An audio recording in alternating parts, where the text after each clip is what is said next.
اور ایک اور اہم خبر، اتر پردیش میں کالجوں اور یونیورسٹیوں میں تعلیمی سرگرمیوں کا آغاز آج سے ہو رہا ہے۔ تقریباً 8 مہینوں کے بعد کیمپس کی رونق بحال ہو رہی ہے۔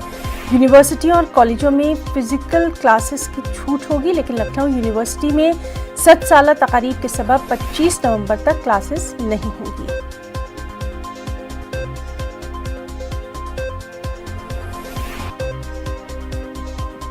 اور لکھنؤ سے ہمارے ساتھ ہمارے نمائندے طارق قمر موجود ہیں۔ طارق، کالج اور یونیورسٹیوں میں تعلیمی سرگرمیوں کا آج سے آغاز ہو رہا ہے اور لگ بھگ 8 مہینوں کے بعد کیمپس میں رونق لوٹتی دکھائی دے رہی ہے، کیا کچھ وہاں پر نظارہ؟ ہاں دیکھیے، بہت اہم پیش رفت ہے اور ظاہر ہے کہ اس لمحے کا اس دن کا انتظار تھا۔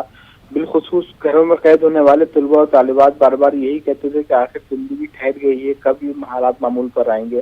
حالانکہ دیکھیے اتنا ضرور ہے کہ جو ضروری کام تھے وہ اساتذہ کے حد تک یا اسٹاف کے حد تک وہ کیے جا رہے تھے، لوگ جا بھی رہے تھے، لیکن باقاعدہ کلاسز کا آغاز نہیں کیا گیا تھا۔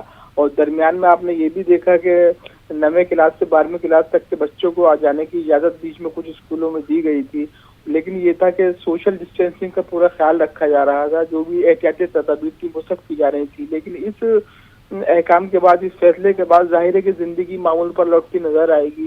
وہ طبقہ اسٹوڈنٹس کا جو ہے اب ظاہر ہے کہ یونیورسٹیوں کا رخ کرے گا، کلاسز لگیں گے، لیکن ابھی بھی یہ احکامات ضلع انتظامیہ کی جانب سے باقاعدہ طور پر دیے گئے ہیں۔ جی طارق، تو بہت بہت شکریہ ادا کرنا چاہیں گے آپ کا، اور آج جس طرح سے تعلیمی سرگرمیاں وہاں پر شروع ہو رہی ہیں اس سے متعلق بھی لگاتار ناظرین کو خبر دیتے رہیں گے۔ بہت بہت